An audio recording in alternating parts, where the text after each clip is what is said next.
Hi guys, welcome back to my channel zero oil cooking. ನಾನು ನಿಮ್ಮನೆ ಹುಡುಗಿ ಜಯಪ್ರದ. ನಮ್ಮ ಮನೆ ಅಡುಗೆ ಮನೆಯಲ್ಲಿದೆ ನಮ್ಮ ಎಲ್ಲ ರೋಗಗಳಿಗೂ ರಾಮಬಾಣ.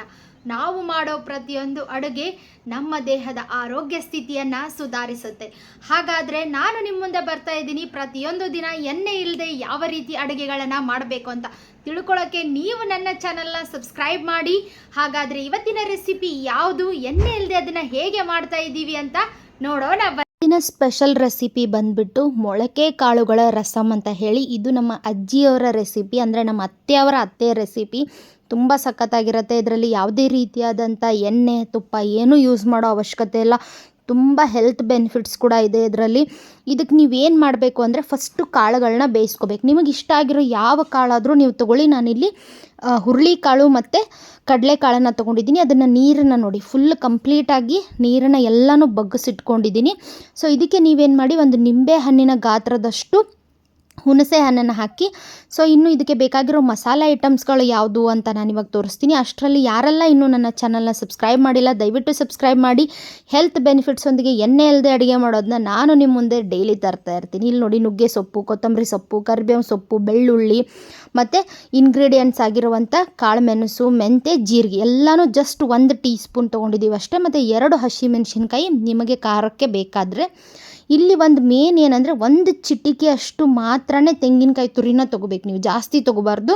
1 ಚಿಟಿಕೆಯಷ್ಟು ನುಗ್ಗೆ ಸೊಪ್ಪು, 1 ಚಿಟಿಕೆಯಷ್ಟು ಕೊತ್ತಂಬರಿ ಸೊಪ್ಪು, 1 ಚಿಟಿಕೆಯಷ್ಟು ಕರಿಬೇವಿನ ಸೊಪ್ಪು ಮತ್ತು ಫುಲ್ ಬೆಳ್ಳುಳ್ಳಿ ಏನು ತೊಗೊಂಡಿರ್ತೀರಲ್ಲ ಅದನ್ನು, ಮತ್ತು ಜೀರಿಗೆ, ಸಾಸಿವೆ ತೊಗೊಂಡಿರಲ್ಲ ಇಲ್ಲಿ, ಜೀರಿಗೆ ಮತ್ತು ಮೆಂತೆ ಕಾಳು ಮೆಣಸನ್ನು ಹಾಕಿ ಚೆನ್ನಾಗಿ ತರಿಯಾಗಿ ನೀವು ಇದನ್ನು ರುಬ್ಬಬೇಕು. ಕಾಳು ಮೆಣಸನ್ನ ನೀವು ಒಗ್ಗರಣೆಗೆ ಹಾಕೋಬೋದು, ಬಟ್ ಇಲ್ಲಿ ನಾವು ಒಗ್ಗರಣೆ ಯೂಸ್ ಮಾಡ್ತಲ್ಲ ಅದಕ್ಕೆ ಹಾಕಿಲ್ಲ. ನೋಡಿ, ಈ ಥರ ತರಿಯಾಗಿ ನೀವು ರುಬ್ಕೋಬೇಕು. ಸಖತ್ ಟೇಸ್ಟಿ ಕೂಡ ಆಗಿರುತ್ತೆ.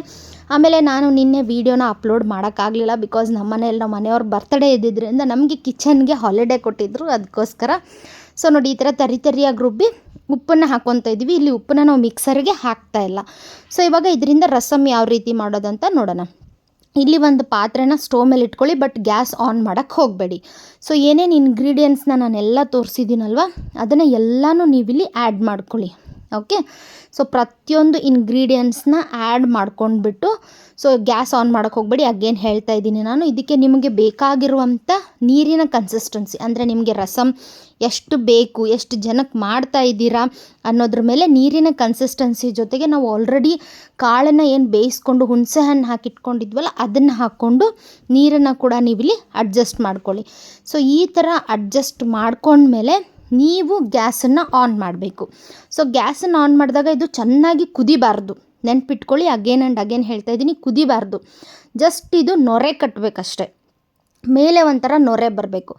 ಸೊ ಇದ್ರದ್ದು ಮೇನ್ ಇದ್ರದ್ದು ಹೆಲ್ಪ್ ಏನು ಗೊತ್ತಾ, ಸಖತ್ತಾಗಿರೋವಂಥ ಇಮ್ಯೂನ್ನ ಬೂಸ್ಟ್ ಮಾಡುತ್ತೆ, ಆ್ಯಂಟಿ ಆಕ್ಸಿಡೆಂಟ್ ಇದೆ, ವಿಟಮಿನ್ ಇದೆ, ಮತ್ತು ಡೈಜೆಷನಿಗೆ ಕೂಡ ತುಂಬ ಒಳ್ಳೆಯದು. ನಾವು ಯೂಶ್ವಲಿ ರಸಮ್ ಏನು ಮಾಡ್ತೀವಲ್ಲ ಅದೇ ಟೇಸ್ಟ್ ಇರುತ್ತೆ. ಸೊ ಸ್ವಲ್ಪ ನೊರೆ ಕಟ್ಟಿದ ಮೇಲೆ ಅರಿಶಿನ ಮತ್ತು ರುಬ್ಬಿಟ್ಕೊಂಡಿರ್ತೀವಲ್ಲ ಅದನ್ನು ಹಾಕಬೇಕು. ಹಾಕಿ ಸ್ವಲ್ಪ ಇನ್ನೊಂದು ಚೂರು ನೊರೆ ಕಟ್ಟಿಸ್ಬೇಕಷ್ಟೆ. ಕಳಕಳ ಅಂತ ಕುದಿಬಾರ್ದು, ಸುಮ್ಮನೆ ನೊರೆ ಕಟ್ಸಿದ್ರೆ ಸಾಕು. ಅದಕ್ಕೆ ನಾನು ನಿಮ್ಗೆ ಈಚ್ ಆ್ಯಂಡ್ ಎವ್ರಿ ಸ್ಟೆಪ್ ಇಲ್ಲಿ ತೋರಿಸ್ತಾ ಇದ್ದೀನಿ. ಯಾವುದೇ ರೀತಿಯಾದಂಥ ಎಡಿಟಿಂಗ್ಸ್ ಇಲ್ಲ ಇಲ್ಲಿ. ಕಂಪ್ಲೀಟ್ ರಸಮ್ ರೆಡಿ ಆಗೋಕ್ಕೆ ಜಸ್ಟ್ 5 ಮಿನಿಟ್ಸ್ ತೊಗೊಳುತ್ತೆ ಅಷ್ಟೇ. ಸೊ ಇದರ ಬೆನಿಫಿಟ್ಸ್ ಏನೇನಪ್ಪ ಅಂದರೆ, ನಮಗೆ ಫಸ್ಟ್ ಇಮ್ಯೂನ್ ಸಿಸ್ಟಮ್ನ ಬೂಸ್ಟ್ ಮಾಡುತ್ತೆ, ಮತ್ತು ಲೋ ಕ್ಯಾಲರಿ ಇದೆ ಇದರಲ್ಲಿ, ರಿಚ್ ಇನ್ ಫೈಬರ್ ಇದೆ, ಮತ್ತು ಇನ್ಫ್ಲಮೇಷನ್ನ ರೆಡ್ಯೂಸ್ ಮಾಡುತ್ತೆ. ಒಬ್ವಿಯಸ್ಲಿ ಶುಗರ್ ಲೆವೆಲ್ ಕಡಿಮೆ ಆಗುತ್ತೆ, ಗ್ಲೈಸೆಮಿಕ್ ಇಂಡೆಕ್ಸ್ ಇದೆ ಇದರಲ್ಲಿ, ಫೈಬರ್ ಇದೆ, ಆಮೇಲೆ ಶುಗರ್ನ ನೀಟಾಗಿ ಅಬ್ಸರ್ವ್ ಮಾಡ್ಕೊಳ್ಳುತ್ತೆ. ಮತ್ತು ಇದನ್ನು ನೀವು ಹಾಗೇ ಕುಡಿಬೋದು. ಯಾವುದೇ ರೀತಿ ಇದು ಅನ್ನ ಬೇಕು ಅಥವಾ ಅದಕ್ಕೆ ತಿನ್ನಬೇಕು ಇದಕ್ಕೆ ತಿನ್ನಬೇಕಂತೇನಿಲ್ಲ, ಆರಾಮಾಗಿ ಕುಡಿಬೋದು. ಬಾಯಿಗೆ ಕೂಡ ಟೇಸ್ಟ್ ಇರುತ್ತೆ. ಇವಾಗ ಸ್ಪೆಷಲಿ ಜ್ವರ ಬಂದು ನೆಕ್ಸ್ಟ್ ಡೇ ಎಲ್ಲ ಬಾಯಿ ಒಂಥರ ಆಗಿಬಿಟ್ಟಿರುತ್ತೆ, ಏನೂ ಟೇಸ್ಟ್ ಅನ್ನಿಸ್ತಾ ಇರಲ್ಲ, ಆವಾಗ ಈ ಥರ ಮಾಡ್ಕೊಳ್ಳಿ. ಸಖತ್ ಪ್ರೋಟೀನ್ ಕೂಡ ಇರುತ್ತೆ, ಬಿಕಾಸ್ ಕಾಳುಗಳನ್ನ ಬೇಯಿಸಿರೋದ್ರಿಂದ. ಅದರ ಜೊತೆಗೆ ನಮಗೆ ಬಾಯಿಗೆ ಟೇಸ್ಟ್ ಕೂಡ ಇರುತ್ತೆ. ಕಾಳು ಮೆಣಸೆಲ್ಲನೂ ಯೂಸ್ ಮಾಡಿರೋದ್ರಿಂದ ಒಳಗಡೆ ದೇಹಕ್ಕೆ ಇನ್ನೂ ಏನಾದರೂ ಸ್ವಲ್ಪ ಜ್ವರ ಆ ಥರ ಇದ್ದರೆ ಅದನ್ನು ಕೂಡ ಕಿತ್ತು ಹೊರಗಡೆ ಹಾಕಿ ಫುಲ್ ಹೆಲ್ದಿ ಬೆನಿಫಿಟ್ಸ್ನ ಕೊಡುತ್ತೆ. ಈ ಥರ ನೋಡಿ. ಸೊ ನೊರೆ ಕಟ್ಟಿಸಿ ಇದನ್ನು ಚೆನ್ನಾಗಿ ಬೇಯಿಸ್ಕೋಬೇಕು. ಸೊ ಅದಾದಮೇಲೆ ಒಂದು ಗ್ಲಾಸಿಗೆ ಹಾಕ್ಕೊಂಡು ಕುಡಿತಾ ಇದ್ದೀವಿ ನಾವು ಇದನ್ನು. ಯಾವುದೇ ರೀತಿ ರೈಸ್ ಗೀಸಲ್ಲೆಲ್ಲ ಮಿಕ್ಸ್ ಮಾಡ್ಕೊಂಡು ಕುಡಿತಲ್ಲ, ಸುಮ್ಮನೆ ಹಾಗೆ ಕುಡಿತಾ ಇದ್ದೀವಿ. ಸಖತ್ ಟೇಸ್ಟಿಯಾಗಿರುತ್ತೆ.